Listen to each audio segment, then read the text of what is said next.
Saw Brad having a crack at that new girl earlier. God, he will fuck anything. Was he any good? That was a long time ago, Poppy. I mean, I am married now. Oh, yeah. Franco from Florence. Just after the Brexit vote, wasn't it? Coincidence.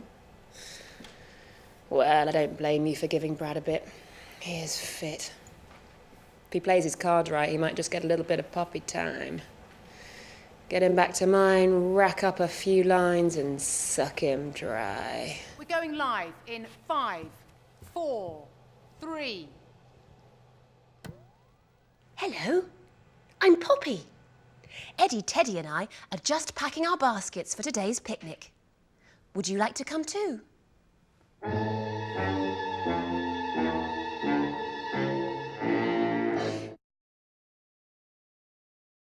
Meeting! Chop chop! Come on. Right, it's bad news. Since being put on notice, our viewing figures have continued to go down. Plummeted. Like a teenage boy's bollocks. So, unless we can turn things around this week, the network will ditch popcorn faster than they drop Bill Cosby from the remake of Cocktail. Now, I've organised a plan for this week that's going to make or break us. So, let's treat it with the respect it deserves. So, where is it? Oh, there's something slung over the chair arm.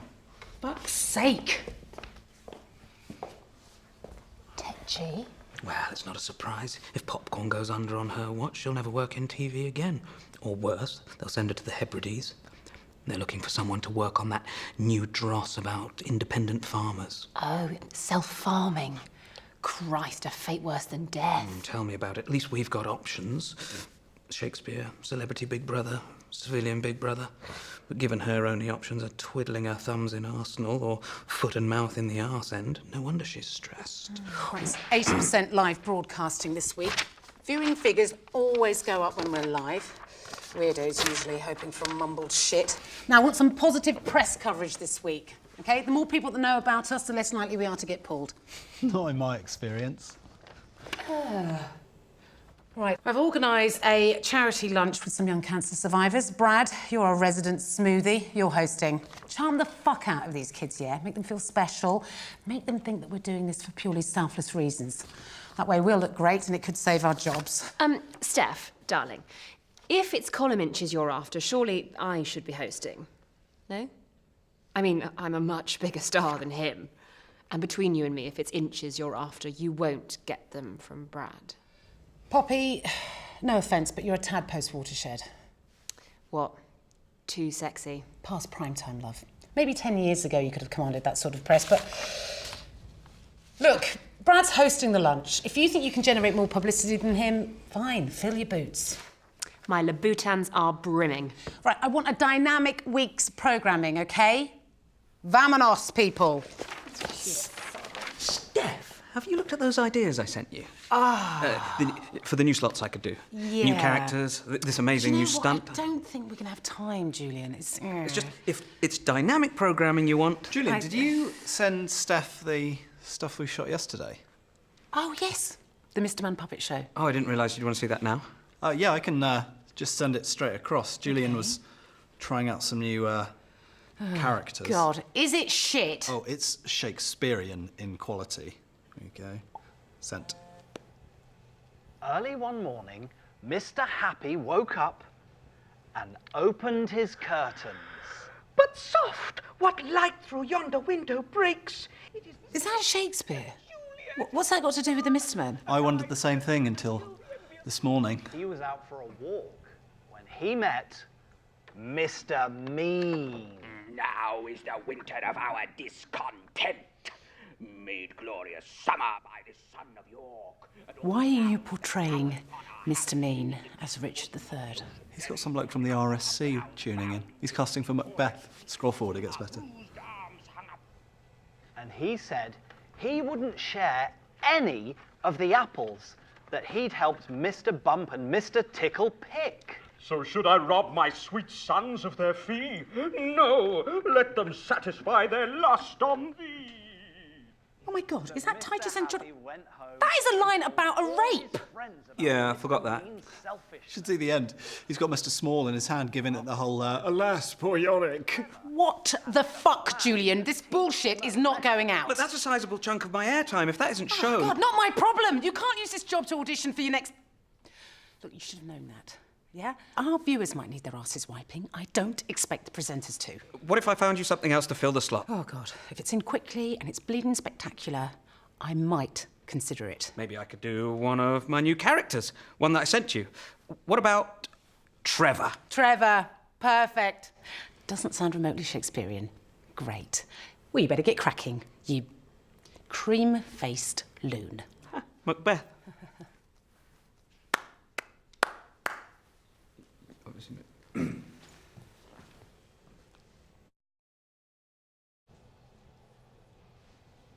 Already running late, and it's only the first live segment. OK, people, this is a two-hander, so I'm going to need Poppy and Julian. Where the fuck is Julian? He hasn't gone to film that new segment now, has he? Oh, God, what a helmet. Well, I need two people for this story. So, Brad, looks like you're on. Makeup? No. No. I'm not working with him. Yeah, I don't think it's a great idea either, to be fair. Sorry, Jess. Could you just grab me a mirror? Because I just want to make sure I haven't been replaced by a total cunt. Because I'm being spoken to like one. Arses on the sofa. Get this fucking story fucking read. Oh. Yep. Oh, yeah. Yeah. No. Maybe. Bye. My press interview. Should be a gripping read. All scheduled for this afternoon. Look, Steph, do I have to work with Brad? It's just that I get so angry when he's around, you know? Places, please. OK, look, we're going live in 5, 4, 3. Hello. This is today's story. It's all about a very vain horse whose house was full of lots of pictures of herself. Like this one. Shall I hang it up? OK, if you can get it up. I know how you struggle with that. You read then, Poppy. OK, I'll read and you can act. OK. Unless you think you might struggle to perform. Again. Don't be silly. And don't go getting upset if there are any sad bits. We all know what a big softy you are. I won't. Very soft. Shall we just get on with it? OK, I'll play Holly the horse. Nay! And you can play Peter. Nay! No, silly. You're not a horse. You're a pig. A big, floppy pig. Can you pretend to be a big, floppy pig, Brad? I think that sounds like something you'd be really good at. Oink, oink. No, that's rubbish. Come on, get into it. Why don't you get your face down in the muck? Why don't you rub your snout in all the filth?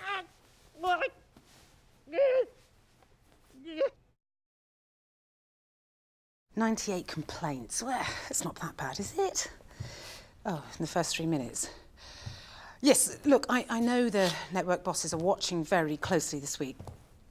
Yes, I know they won't stand for any impropriety. Look, they're not going to appear together on screen again, OK? They won't appear on screen again at all if they don't buck their ideas up. Look, I think I've made up for it, and then some. I think the word you're looking for is congratulations. Oh, yeah, congratulations on spouting more bollocks than we found on Brad's Tinder profile. What are you on about? My interview. Haven't you been online today? I've broken the internet. Oh, my God, that's amazing. Who was it with? Not Let's Play magazine. Was it The Wacky Weekly? No. Look, you wanted me to get more press coverage than Brad, so I went big. The Daily Star. Oh. Presenter Poppy Flowers is a toddler favourite, but today it's their dads who are entranced as she strips for her raunchiest photo shoot ever. Chesty Poppy? Chesty? What are you, looking for a sponsorship deal with Benelin? Chesty Poppy, 36D, writhed nude in a bathtub of popcorn and confessed to most sordid secrets, including a wild romp with a 6-foot Italian on the iconic popcorn sofa. Last year's rap party. Just before Jess married him, I know, we're not exactly swamped with 6-foot Italians. It's not a clue that needed sending to Bletchley Park to crack. Poppy, what were you thinking? Well, I didn't know they were serious. Not Franco. This photo shoot. You wanted me to get more publicity than Brad, and I think you will find it. I have. Failed. What? Oh my God, there's an exclusive in The Sun. Oh, Christ. I have to go.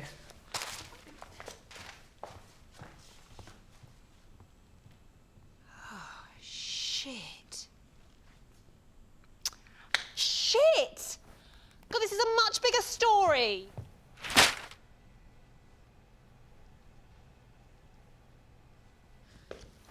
Don't beat yourself up, Steph. I mean, yes, with hindsight, sending a sex maniac out to lunch with a bunch of starstruck 15-year-olds was a silly decision. You know, some would say moronic, even. Look, they were supposed to be sharing stories about their leukemia. Some of the guests were on drips. I wasn't imagining it to be an erotically charged occasion. Brad just thinks with his dick. He's no good at hobnobbing. Well, evidently not the hobbing part. Look, the damage is done. I need to salvage something from this week. Lucas at the network wants to oversee today's live broadcast. That's Brad today, isn't it? Not anymore. He wants to appear to explain. Fat chance. You know, the last person I let explain was DLT, for fuck's sake. Wait, I thought Julian called in sick. Neither Julian nor you have a choice. 1 hour till you're live. Fine, well, I'm doing my own makeup. Jess has been quite intolerable since that story came out. Oh, yes. What, since you told the nation that you fucked her husband in her workplace? How rude. I am going for a shower. Yes, Lucas, yep, all under control. Yep, yeah, great, yeah, okay. Well, yeah, we'll speak soon, bye. Right, have we got Peter Sutcliffe on camera 4? Because there've been a lot of disappearances recently. And where the fuck are Poppy and Julian?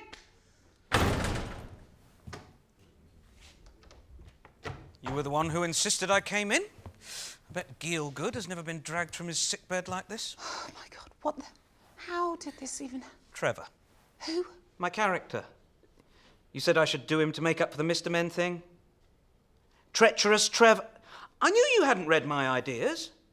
I had a pop at one of his stunts. A pop? More like a fucking explosion? What stunt? Well, Treacherous Trevor was supposed to be saving Leroy Lyon from a volcano. A volcano? Oh. And where does one find a volcano inside the M25? I made one.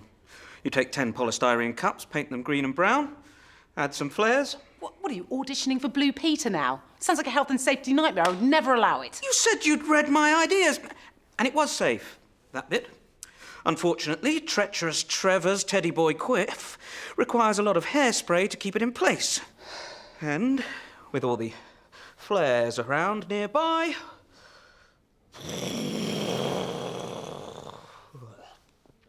I thought we'd go viral.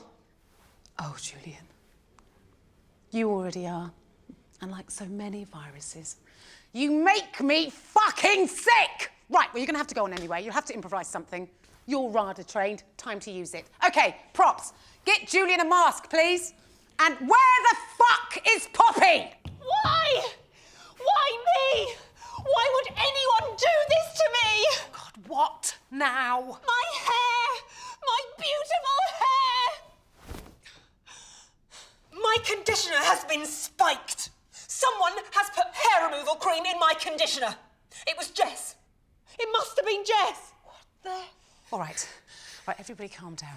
Think, Steph, think. OK, Poppy, you put on this wig. No. No, we haven't got time. Lucas will be here any minute. I can't go on like this! Yes, you can. Go on set. Lucas! Perfect timing. Great to see you. We're just ready to go.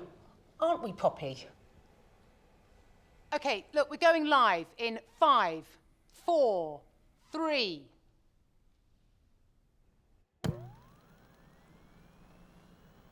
Hello, everybody. I'm Horace the Horse, and with me is Becky Barnett. Wave hello, Becky. We're here to tell you a story, aren't we, Becky? Right.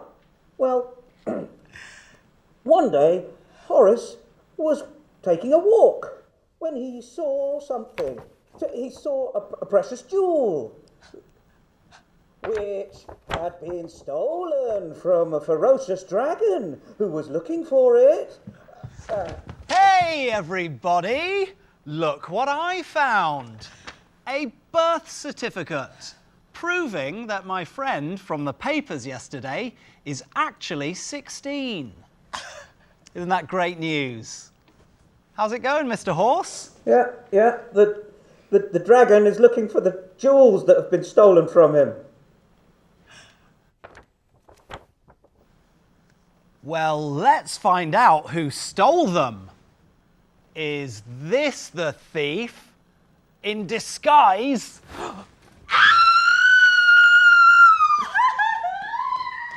Shit.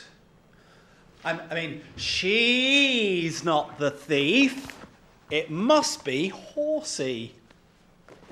And he is in disguise. Let's find out if he's the thief. Remove those bandages, criminal! All right, people, I've seen enough. I'm Cuts. so sorry, mate. Lights I up. didn't realise it. I cannot allow this to be broadcast any longer.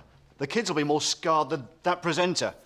I've no alternative but to cease broadcast of Popcorn forthwith. You're all out of a job. Steph, outside, please.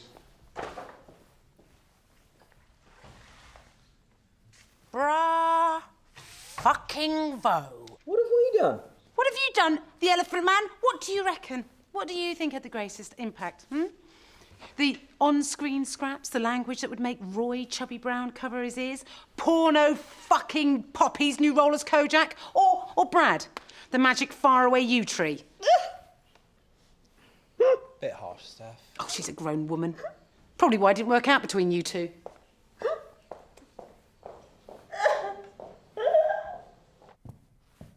Look, Lucas, I've done everything I can to make this show a success, but I just... No need to explain, Steph. I know the commitment you've put into Popcorn. The network don't hold you responsible for its demise. They don't? No.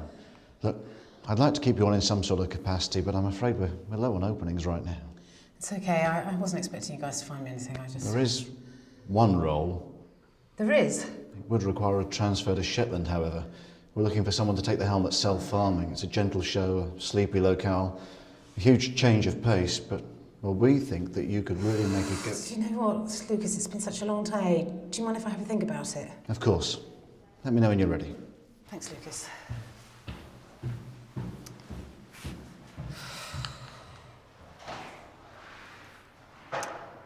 Hiya. Yeah, it's happened. They pulled Popcorn. Yeah. No! Isn't it amazing? No, they didn't suspect anything. Eh? Brad? Oh, fuck him. Everybody else has. Poppy? Oh, God, those tits have had more exposure than Scott of the Antarctic, so I wouldn't worry about that. I did feel a bit sorry for Julian. I mean, I thought it might explode in his face, but I didn't think it would happen literally. I can't wait to go up there and join you. Yeah, breathe some fresh air. Oh my God, it's going to be so great working with creatures who don't have humongous egos. Stepping in sheep shit's going to be so much nicer than wading through bullshit. Yeah. I love you too. Okay, bye.